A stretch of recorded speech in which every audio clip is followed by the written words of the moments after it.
আপনারা একটু যদি চুপ করেন আমি গুটি কয়েক কথা বলবো। এখানে আমি গুটি কয়েক কথা বলবো। কামরুজ্জামান সাহেব, হাকিকুল সাহেবরাও গুটি কয়েক কথা বলবেন। একদম অল্প কয়েকটা কথা বলবো।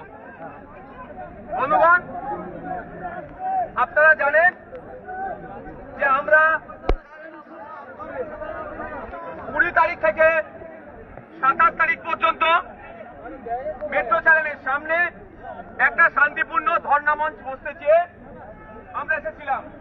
দুর্ভাগ্য আমাদের রাজ্য প্রশাসন, রাজ্য সরকার প্রশাসনকে কাজে লাগিয়ে আমাদেরকে টানতে টানতে শান্তিপূর্ণ ধর্ণা মঞ্চে বসতে না দিয়ে তুলে নিয়ে গিয়েছিল। আমরা আমাদের পক্ষ থেকে আমাদের নেতাদের নির্দেশ দেওয়া ছিল কোন রকম আইন শৃঙ্খলা অবনতি হোক এই ধরনের আমরা কাজ করব না। ফলে আমাদের কর্মী সমর্থকরা চলে গেলেও আমাদেরকে গ্রেফতার করেছিল। আমরা বিচার ব্যবস্থার প্রতি ভরসা রেখেছিলাম। আজকে মাননীয় বিচারপতি আমাদেরকে জামিনে মুক্তি দিয়েছেন, আমরা মুক্তি পেয়েছি। আমরা এটাই বলতে চাই যে আমাদেরকে এই প্রশাসনকে কাজে লাগিয়ে আমরা যে আন্দোলন করছি, একদিকে ওয়াকফ বাঁচানোর আন্দোলন, সাথে সাথে ফেক এসটিএসসি সার্টিফিকেট বাতিলের আন্দোলন। একদিকে যেমন এসআইআর এর নামে নাগরিকদেরকে আতঙ্কিত করা হচ্ছে, আতঙ্কিত মুক্ত করতে হবে। এই ডি ভোটারের নামে মানুষকে যে ভয় দেখানো হচ্ছে, সেই ভয়টাকে দূরীভূত করার জন্য আমাদের যেমন ধর্মমঞ্চ ছিল, সাথে সাথে ওবিসি নিয়ে যে ধরনের পিছিয়ে বর্গের হিন্দু মুসলমান সমাজের মধ্যে জলগালা হচ্ছে। আর আজকের উচ্চশিক্ষায় ভর্তি হতে পারছে না, জয়েন্ট পাস করার পরেও কলেজে যেতে পারছে না, মেডিকেল কলেজে ঠিকঠাক অ্যাডমিশন হচ্ছে না। এই যে দুরবস্থা হচ্ছে চাকরির ক্ষেত্রে, এটাকে দূর করতে হবে। আর আমরা দাবি রেখেছিলাম বিভিন্ন রাজ্যে যেভাবে বাঙালি পরিযায়ী শ্রমিকদের উপর অত্যাচার হচ্ছে ওটা বন্ধের জন্য, কিন্তু দুর্ভাগ্য আমাদেরকে করতে দেয়নি, তুলে নিয়ে এসেছিল। আমরা জামিনে মুক্তি পেয়েছি। আমি এখানে আমাদের লিডাররা ছোট্ট ছোট্ট গুটি কয়েক কথা বলবে। এখানে যে লিডাররা আছে তাদের ভক্তরা এখানে এসে উপস্থিত হয়েছে। লিডাররা যে বার্তা দেবে সেগুলো আমরা কি করব, আগামীর জন্য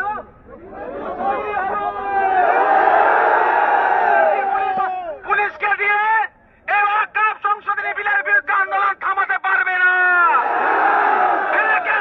সার্টিফিকেট বাতিল করতে হবে। আমাদের সংখ্যালঘু যুব ফেডারেশনের পক্ষ থেকে মৌলানা কামরুজ্জামান সাহেব আপনাদের সামনে বক্তব্য রাখবেন।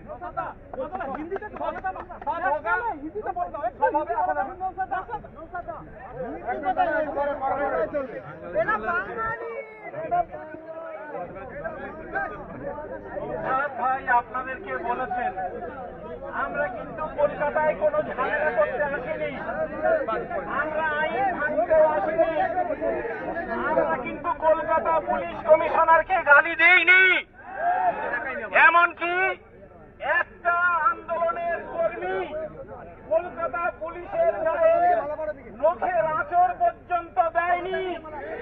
তারপরেও এই কলকাতা পুলিশ আমাদের শান্তিপূর্ণ আন্দোলন, আমরা রাস্তার এক পাশ ক্লিয়ার করে দিয়েছিলাম গাড়ি চালানোর জন্য, তারপরেও ধর্ণা আন্দোলন, অবস্থান আন্দোলনের মতো শান্তিপূর্ণ আন্দোলন ভাঙার জন্য শুধুমাত্র গ্রেফতার করেনি, আইনকে বুড়ো আঙুল দেখিয়ে তারা আমাদের 2 দিন ধরে জেল খাটিয়েছে, আমাদের কর্মীদের উপরে অত্যাচার করেছে। আমরা কিন্তু এটা কোনোভাবে ভুলব না। পুলিশ আমাদেরকে বলছিলেন আন্দোলন করলে গ্রেফতার করব, মুখ্যমন্ত্রী বলেছেন ওয়াকফ নিয়ে আন্দোলন করলে আমার থেকে বড় শত্রু আর কেউ হবে না। জেনে রাখবেন শুধু গ্রেফতারের ভয় নয়, আমরা ফাঁসিতে ঝোলার ভয়ও কিন্তু করি।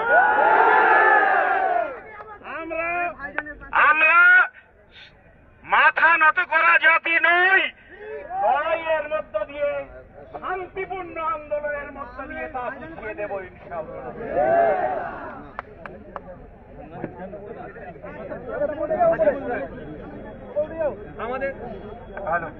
আমাদের মধ্যে এখন সংক্ষিপ্ত আকারে বক্তব্য দেবেন এসডিপিআই এর রাজ্য নেতৃত্ব হাকিকুল সাহেব।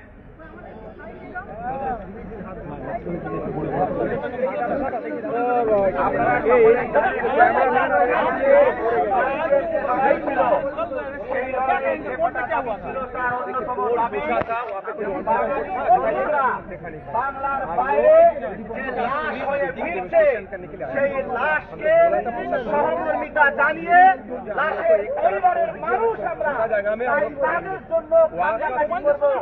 কিন্তু कानून लेके है सेंट्रल गवर्नमेंट बांगाली उसको हटाने के लिए एक सर्टिफिकेट बंगाल में जो बने हुए हैं उसको खारिज करने के लिए एसआईआर लेके जो अभी आदमी के अंदर वोटर के अंदर जो मतलब जो भयंकर वातावरण करना चाहते हैं उसको खत्म करने के लिए जो माइग्रेंट लेबर है हर स्टेट में हम लोग देखते हैं कि बंगाली जो माइग्रेंट लेबर है उनके ऊपर अत्याचार हो रहा है उसको बंद करने के लिए हमारा सपोर्ट था। लेकिन दूसरी बात है ममता बनर्जी सरकार सब पॉइंट है सबसे ज्यादा बीजेपी के खिलाफ है, करने नहीं दिए हैं।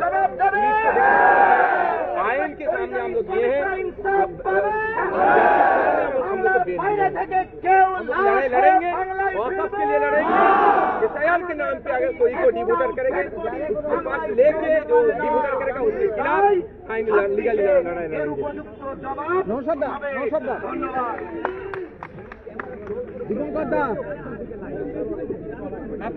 আপনাদের সামনে বক্তব্য দেবেন বিশ্বজিৎ মাইতি আইএসএফ এর রাজ্য নেতৃত্ব।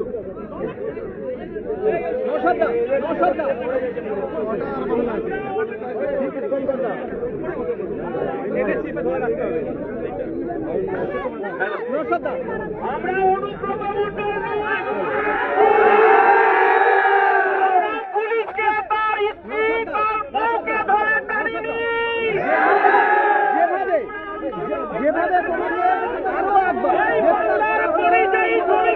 ডকুমেন্টস দেখাতে পারলো কি বলবো প্রতিহিংসা কোর্টে মুখ পুড়েছে কোনো কাগজ দেখাতে পারেনি। আগামী দিনে ওয়াকফ নিয়ে আন্দোলন হবে, সার্টিফিকেট নিয়ে আন্দোলন হবে, আপনার এসআইআর নিয়ে আন্দোলন হবে, প্রয়োজনে প্রত্যেকটা ন্যায়ের জন্য মমতা ব্যানার্জি কত পুলিশকে দিয়ে আমাদের আন্দোলন আটকাতে পারে আমরাও দেখবো। এতবার বারংবার তোমার আন্দোলনে পুলিশি দমন পীড়ন চলে যাচ্ছে, আটক করা হচ্ছে, কিন্তু প্রমাণ দেখাতে পারছে না কোর্ট থেকে, সেই জামিন হয়ে আমরা তো অনৈতিক কাজ করিনি, প্রমাণ কিভাবে পাবে? আমরা হিংসা অবলম্বন করি না, আমরা শান্তিপূর্ণভাবে ধর্মমঞ্চ সেক্টরে গিয়েছিলাম। আগামী দিনে প্রতিহিংসা পরায়ণতা এই রাজনীতি করবেন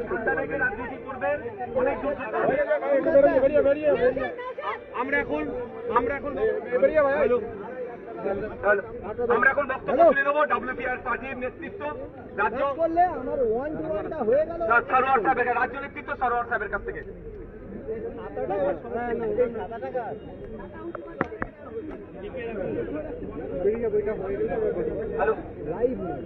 সংগ্রামী ভাই ও বোনেরা, আমরা পশ্চিমবঙ্গের প্রায় রাজনৈতিক অরাজনৈতিক সামাজিক সংগঠন মিলে কলকাতার ধর্মতলায় বিজেপির যে জনবিরোধী নীতি তার যে ভুল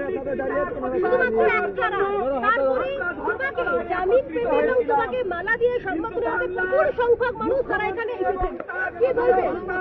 আমি নয়, আমাদের এসেছেন, আমাকে একা নয়, বিভিন্ন রাজনৈতিক সামাজিক সংগঠনের সাথে যুক্ত অনৈতিকভাবে কালকাপুরি তাদেরকে আটকে রেখেছিল, কোর্টে কোনো পুলিশ দেখাতে পারেনি, আমাদেরকে জামিন দিয়েছে। এইভাবে অনৈতিকভাবে আটকাতে পারবে না আমাদের আন্দোলনকে। আমরা ওয়াকফ মাসানোর যেমন আন্দোলন করছি, প্রকৃত এসসি-এসটিরা যাতে সার্টিফিকেট পায়, ফেক এসসি-এসটিরা যাতে বাতিল হয় তার আন্দোলন করছি। এই এসআইআর নিয়ে যে আতঙ্কিত করতে চাইছে নাগরিক, সেটা বন্ধ করার জন্য আন্দোলন। ডিভোটার যাকে তাকে বানিয়ে দেবে এটা না হয় তার জন্য আন্দোলন। ওবিসি নিয়ে যে নাটক চলছে ওটা বন্ধ করার জন্য আমাদের আন্দোলন। পরিযায়ী শ্রমিকদের উপর যে অত্যাচার চলছে বিভিন্ন রাজ্যে সেটা যাতে দ্রুত বন্ধ হয় তার জন্য আন্দোলন। আন্দোলনটাও ছিল শান্তিপূর্ণ ধর্ণামঞ্চ, সেটাতেও রাজ্য সরকার আজকে আমাদের পারমিশন দিচ্ছে। পারমিশন তো আমরা চাইনি, আমাদেরকে আটকেছে। তবে এই পুলিশ দিয়ে আমাদেরকে জেল কাটিয়ে আমাদের আন্দোলনটা আটকাতে পারবে না। আগামী দিনে কলকাতার রাজপথে আমরা আবার ধর্ণামঞ্চ করবো, আমরা ধর্ণামঞ্চে বসবো, আমাদের অধিকার, নাগরিক অধিকার, সাংবিধানিক অধিকার আমরা বাস্তবায়ন করবো। আপনি বলছেন যে আপনার বুকে পুলিশ আধিকারিক লাঠি মেরেছে, সেটা খতিয়ে দেখতে ডিসি সেন্ট্রাল বলেছে, আবার কি শুনা হয়েছে?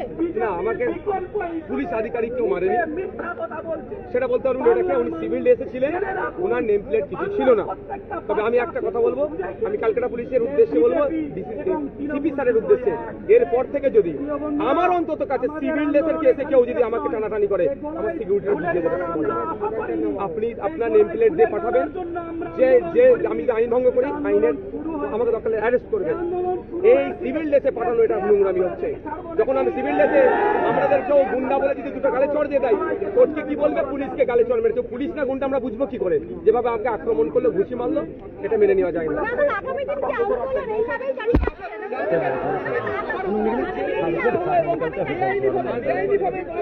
বেআইনি ভাবে আটকে রাখা হলো।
বাংলার গণতন্ত্রের গলা টিপে হত্যা করে দিয়েছে দিদি অলরেডি। লাউড হেলারটা যদি হয়ে যায়, লাউড হেলারটা যদি হয়ে যায়, হয়ে গেলে তোমার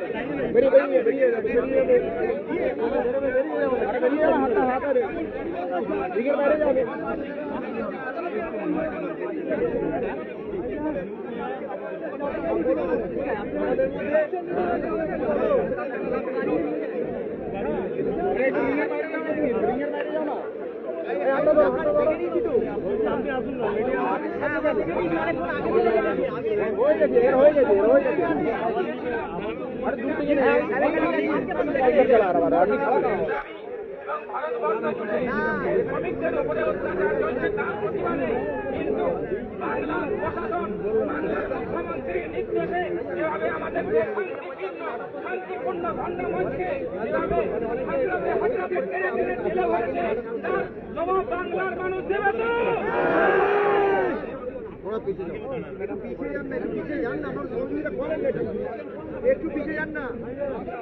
ভালো, আমাদের মধ্যে আমাদের আরেক নেতৃত্ব ইমতিয়াজ ভাই এখনো রিলিজ হয়নি। আমাদের লড়াকু নেতৃত্ব, আমরা তাদের জন্য অপেক্ষা করবো। আর আমি হাসিবুর রহমান সাহেব সব আরো নেতৃত্বরা আছেন, স্টুডেন্ট ইউনিয়ন থেকে শুরু করে এমএসইউ থেকে শুরু করে